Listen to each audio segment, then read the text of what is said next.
لوگ اتنی مجبوریاں پیش کرتے سامنے سے دنیا داری نبھانے کے لیے یا دنیا کے اندر چلنے کے لیے ضروری ہو جاتا ہے ان کے لیے گناہ کرنا یا اللہ کے اگینسٹ جانا. تو کہیں ایسا تو نہیں ہے ہم لوگ بہت سخت ہیں یا ہم بہت کچھ غلط بول رہے ہیں؟ ایسا بندہ بعض اوقات جو ہے نا وہ اس کی سوچ آ جاتی ہے دماغ میں جب وہ ہر طرف سے یہی دیکھتا ہے کہ نو کا سائن بورڈ لگا ہوا ہے, ہر جگہ پہ یہی بات ہوتی ہے آپ جو کہہ رہے ہیں وہ صحیح نہیں, تو وہ بندہ کہیں خود ہی شک میں پڑ جائے. تو اللہ کہہ رہے ہیں کہ اے نبی آپ شک میں مت پڑیے. یہ ان کی عبادت جو چل رہی ہے نا, یہ جو دوسروں کو بڑا بنا کے انہوں نے دوسرے معبود بنائے ہوئے اور یہ کہتے ہیں کہ ایک اللہ کو کیوں مانے, اللہ کو تو سبھی مانتے ہیں لیکن ایک کو نہیں مانیں گے, اس کے ساتھ بھی کچھ ہے. تو آج ہمارے یہاں بھی یہی زیادہ تر بات جو پھیلی ہوئی ہے کہ ایک کو کیا ماننا ہے, ایک اللہ کو کیوں ماننا ہے, ایک کتاب کو کیوں ماننا ہے. اور بھی گنجائش ہے, ہم تو مانتے ہیں, ہم نے کب بولا, ہم بھی تو اللہ کو مانتے ہیں, ہمیں بھی پتہ ہے دین کیا ہے, لیکن اللہ کیا کرے دین میں پورے کے پورے داخل, صحیح ہے نا. تو اللہ کے نبی کو بولا جا رہا ہے اصل میں مسئلہ یہ کہ یہ اپنے باپ دادا کے دین پہ چل رہے, آپ شک میں نہیں پڑے, یہ غلط ہے, اس میں کوئی شک نہیں ہے کہ یہ غلط کام کرے, اس میں کوئی شک نہیں ہے کہ یہ شرک کرے, یہ اللہ کے ساتھ اتنا بڑا ظلم کر رہے ہیں, یہ اللہ کا حق مار رہے ہیں. اور اسی طریقے سے آج جو قرآن سے دور رہ کر اور اللہ کی یاد کے بغیر اپنی زندگی غفلت میں گزار رہے ہیں, مجھے آپ کو ان کی زندگیاں دیکھ کے شک میں نہیں پڑنا چاہیے کہ ہم لوگوں کی تو کہیں زندگی غلط نہیں ہے یا ہم کہیں بیوقوفی کا سودا تو نہیں کر رہے. ہمیں کوئی ضرورت نہیں اپنا کانفیڈنس لوز کرنے کی, یہ سمجھ رہے کہ وہ تو وہی کری ہے دنیا جو ان کے باپ دادا کرتے چلے آئے یا جو دنیا آج سکھاتی ہے ان کو. اور پھر یہ بھی کہ ہم تو ان کو ان کا اجر دیں گے بے کم اوقات, جو بندہ اچھا کام کر رہا ہے اللہ تو اس کو اس کا اجر ضرور عطا فرمائیں گے. آیت نمبر 110, وَلَقَدْ آتَيْنَا, البتہ یقیناً ہم نے دی تھی موسیٰ کو کتاب فَاخْتُلِفَ فِيهِ, تو اختلاف کیا گیا اس کے بارے میں, وَلَوْلَا, اور اگر نہ کلمۃ, ایک بات, سبقت, پہلے سے طے شدہ ہوتی, من ربک, تمہارے رب کی طرف سے, لَقُضِیَ بَیْنَهُمْ, تو فیصلہ کر دیا جاتا ان کے درمیان, وَإِنَّهُمْ, اور بے شک وہ سب, لفی شک, البتہ شک میں ہے, منہ, اس بارے میں, مریب, گہرے شک. اب فرماتے ہیں ہم نے تو موسیٰ علیہ السلام کو الکتاب دی تھی. ایکچولی بات تو سٹارٹ ہوئی تھی فرعون اور موسیٰ علیہ السلام کے اس سے لاسٹ رکوع جو سٹارٹ ہوا تھا, اور پھر یہ اینڈ ہوا قیامت کے حوالے سے. تو بات اب پھر سے دوبارہ کنٹینیو ہوتی ہے کہ موسیٰ علیہ السلام کو جو الکتاب دی تھی اس میں اختلاف کیا گیا, یعنی لوگوں نے نہیں مانا. اور آج قرآن ہے وہ بھی بالکل واضح ہے, لیکن لوگ اختلافات ہی کر رہے ہیں نا آج بھی. تو اللہ کہہ رہے ہیں کہ اگر ایک بات پہلے سے نہ طے ہو چکی ہوتی تو فیصلہ ہو جاتا, اللہ تعالیٰ فوراً اسی وقت سزا دے دیتے سب کو, اسی وقت دکھا دیتے اچھائی کا بدلہ اچھائی اور برائی کا بدلہ برائی. اسی وقت اللہ بتا دیتے کہ نہیں یہ میں کہہ رہا ہوں صحیح ہے, اللہ کی کوئی آواز آ جاتی. اللہ کہہ رہے ہیں ایسا نہیں ہے, ایک ٹائم ہے, ایک فیصلہ ہے جو اللہ کر چکے ہیں, صحیح ہے. اور یہ لوگ شک میں پڑے ہوئے ہیں, اور گہرا شک, یعنی وہ شک انہیں اور مزید گہرائی میں لے جا رہے شکوک کی.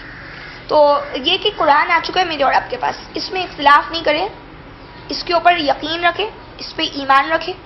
اور یہ بات تو ہے ہی جو سمجھ میں آ گئی, اب ہمیں اور بھی اللہ بار بار ریپیٹ کر رہے ہیں کہ دیکھو یہ پہلے سے طے ہو چکی ہے بات کہ اس طرح سے اللہ تعالیٰ جو ہے وہ ساری باتیں آپ کو اور مجھے خود سے نہیں بتائیں گے. یعنی یہ نہیں ہوگا کہ اللہ تعالیٰ کی آواز آئے گی یا اللہ بولیں گے یہ بندہ ہے اس کو فالو کرو, یہ صحیح راستے پہ جا رہا ہے. میں اور آپ کو کیا کرنا پڑے گا, محنت کرنی پڑے گی, ساری زندگی کیا کرنا پڑے گا, اللہ کی بات کو صحیح انداز سے اچھی بات کو سمجھنا پڑے گا کہ سب سے بیسٹ وے کیا ہے قرآن یا دین پہ عمل کرنے کی, سمجھ رہے ہیں.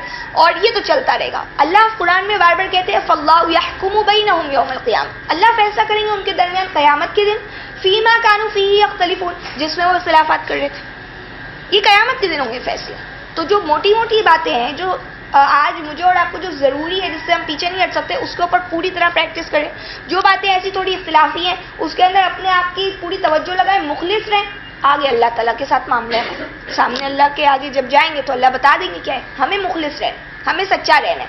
ہم اپنے کان کھلے رکھیں, دماغ کھلا رکھیں کہ جب بھی ہمیں حق بات پتہ چلے گی, جہاں سے بھی پتہ چلے گی, ہم اس کو لینے کے لیے تیار ہیں.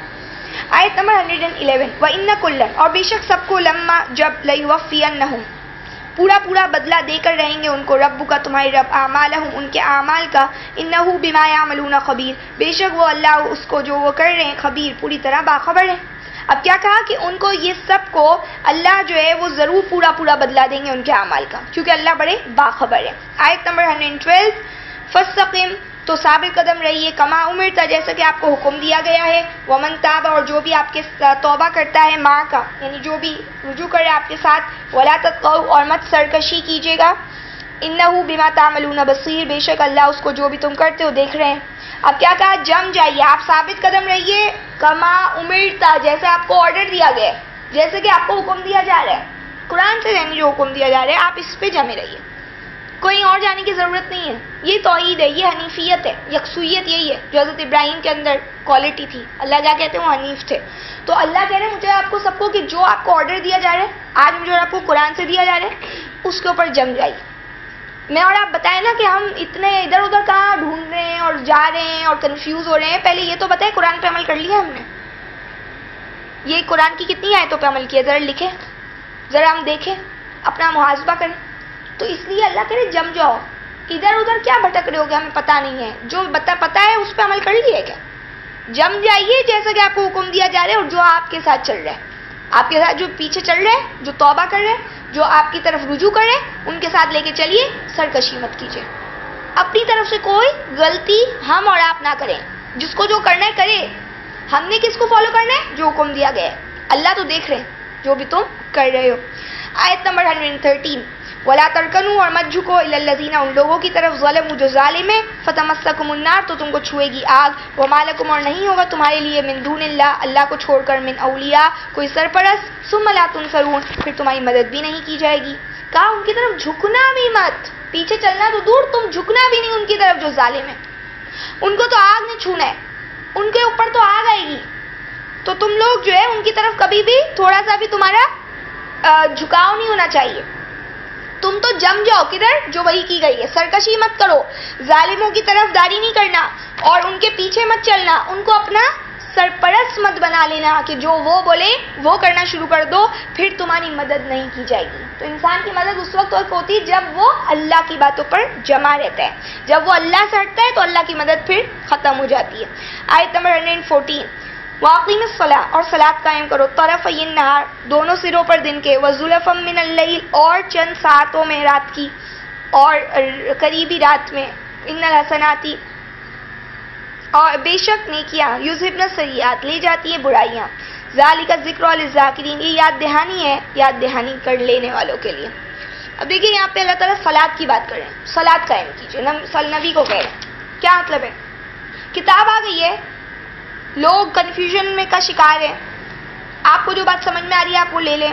ان لوگوں نے اختلافات کیے تھے پہلے کے لوگوں نے. اب آپ کے پاس جو آرڈر آیا اس کو فالو کریں.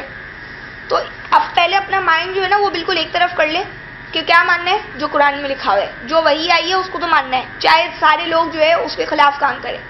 جب آپ نے اپنا دماغ بنا لیے، اب کدھر کانسنٹریٹ کریں، کدھر توجہ دیں؟ صلاۃ قائم کریں. آپ دیکھ لیں ہر جگہ پہ یہی بولا گیا ہے. بعد میں کیا؟ پہلے تو نبی حضرت موسیٰ جو ہے وہ ان کو لے کے چل رہے ہیں اور فرعون سی تباہی ہو رہی ہے. اس کے بعد جب وہ آ رہے ہیں پھر اللہ تعالیٰ ان کو کہہ رہے ہیں کہ اے موسیٰ، اب آپ اور آپ کے بھائی لے کے چلیں اور ان کو مصر میں بسائیں اور صلاۃ قائم کریں، اپنے گھروں کو قبلہ بنا لیں. تو یہی بات یہاں پہ بھی بیان ہو رہی ہے کہ اب آپ کیا کیجئے، نبی کو کہا جا رہا ہے اقیم، قائم کیجئے صلاۃ. پہلے نبی مخاطب ہیں، اس وقت پرسنلی نبی کو بولا جا رہا ہے. کس وقت قائم کیجئے؟ دن کے دو طرفئی، طرفئی کارنرز کو بھی کہتے ہیں. تو کارنرز میں کچھ لوگوں نے فجر اور مغرب لیے. ٹوائلائٹ لیا جاتا ہے، اس کا میننگ جو دو سرے اس طرح سے بولا جاتا ہے. اور ایسے جو ہے اگر یوں بھی دیکھ لے تو ظہر اور مغرب بھی بنتی ہے اس طرح سے، یا عصر بھی لیتے ہیں لوگ. صحیح ہے، کیونکہ وہ بھی ایک سرے ہوتے ہیں دن کے دو. سمجھ رہے ہیں؟ یعنی کہ ایک دفعہ پہلے جب وہ ہوتا ہے کیا بولتے ہیں، دوپہر ہوتی ہے، جب 12 ساڑھے 12 کے ٹائم جب ہوتا ہے تو سورج ایک سرے پہ آتا ہے. اس کے بعد پھر جو یعنی دن ایک سرے پہ آ جاتا ہے، اور پھر اس کے بعد جب عصر ہوتی ہے تو وہ ایک پھر سرا ہوتا ہے. اس کے بعد پھر مغرب آتی ہے. تو زلفا من اللیل، قریبی نزدیکی رات سے ہم مغرب بھی لے سکتے ہیں. صحیح ہے. تو یعنی اگر ہم اس کو یوں بھی لے لیں، ظہر اور عصر اور مغرب. صحیح ہے.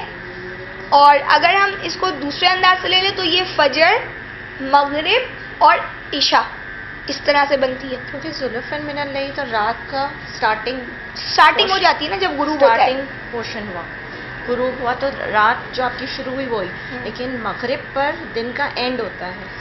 مغرب پہ رات سٹارٹ بھی ہو رہی ہوتی ہے. ہاں. صحیح ہے، کیونکہ غروب ہو رہا ہوتا ہے. اچھا، اس کے علاوہ ایک اور بھی بات یہ کہ رات کی زلف ساعتوں ایک ٹائم نہیں بتایا، تو اس میں مغرب عشاء دونوں انکلوڈ ہو سکتے. صحیح ہے.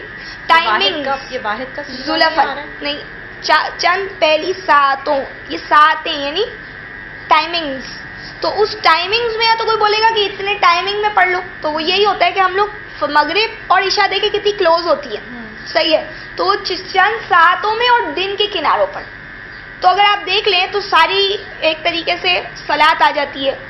اگر آپ یوں لے لیں فجر، مغرب، عشاء، یا فجر، ظہر، مغرب، عشاء اور طرفی کہا ہے تو یہ یہاں پہ دو اطراف ہیں یعنی دو سرے ہیں. لیکن جب ہم یہاں پہ پڑھتے ہیں سورہ طٰہٰ، سورہ طٰہٰ جو ہے 20 سورہ ہے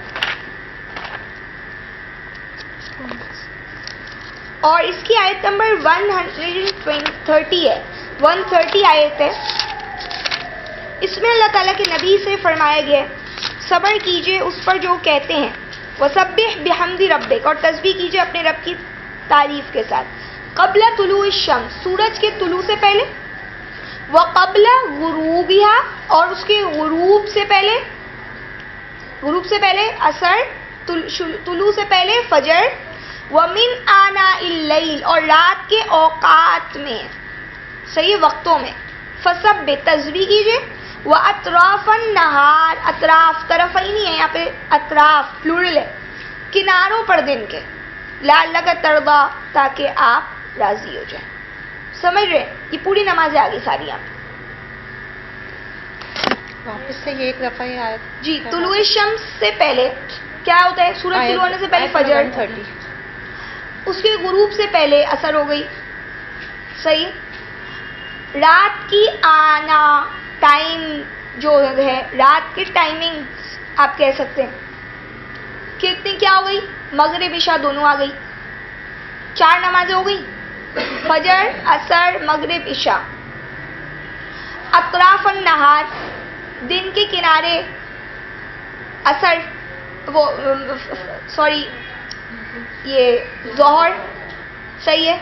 اور اطراف اگر آپ دیکھ لیں عام، تو اطراف میں کیا آ گئے؟ کنارے جو ہیں وہ آپ لے لیں، ظہر بھی آ گئی اس کے اندر، اور عصر بھی آپ لے سکتے ہیں، اور مغرب بھی لے سکتے ہیں، وہ سوری مغرب نہیں، فجر، صحیح ہے. جیسے کہ ابھی ہم نے وہاں پہ 2 طرف پڑھے تھے، تو 2 سرے کیا ہوئے؟ فجر، اور ایک جو قول ہے وہ یہ کہ ایک فجر لے لیا اور آپ نے مغرب لے لیا، صحیح ہے. یہاں پہ جو ہے اطراف النار، جب ہم یوں پوری سیکوینس سے پڑھتے ہیں آیت تو ہمیں پتہ چلتا ہے کہ فجر آ گئی، عصر آ گئی، مغرب آ گئی اور عشاء آ گئی. کیا باقی بچی؟ ظہر بچی.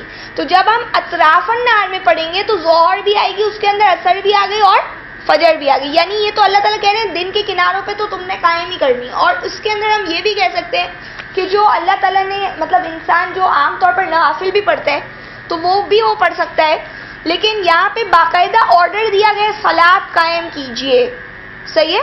تو صلاۃ جب ہم قرآن میں پوری طرح دیکھتے ہیں تو ہمیں یہی پتہ چلتی ہے، جو اللہ تعالیٰ نے صلاۃ الفجر کا نام دیا باقاعدہ، صلاۃ العشاء کی اللہ نے بات کی، صلاۃ الوسطیٰ کی بات کی ہے.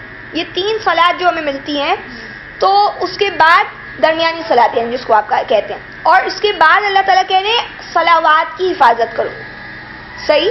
تو یہ کہ اس طرح سے مل کے، اور پھر سب سے بڑی چیز ہمارے پاس دلیل یہ ہے کہ جو آج مقام ابراہیم میں جو فالو کیا جا رہا ہے، جو فارمیٹ، جو ٹائمنگز، اور بالکل صحیح بات ہے یہ کہ 5 وقت میں نماز جو پڑھی جاتی ہے الگ الگ 5 اوقات میں، وہ پورے 24 آورس کو بہت اچھے طریقے سے کور کرتی ہے. وہ تو ٹھیک ہے صحیح کہ آپ کے قبر کا، جیسے آپ نے کہا نا قبل غروبہا، جی ٹھیک ہے نا. اگر ہم عصر کو اس میں لیتے ہیں تو عصر جو ہے وہ جیسے قبل نا مقام ابراہیم پر جو پڑھی جاتی ہے وہ اتنا پہلے پڑھی جاتی ہے کہ وہ قبل غروبہا میں نہیں آ سکتی.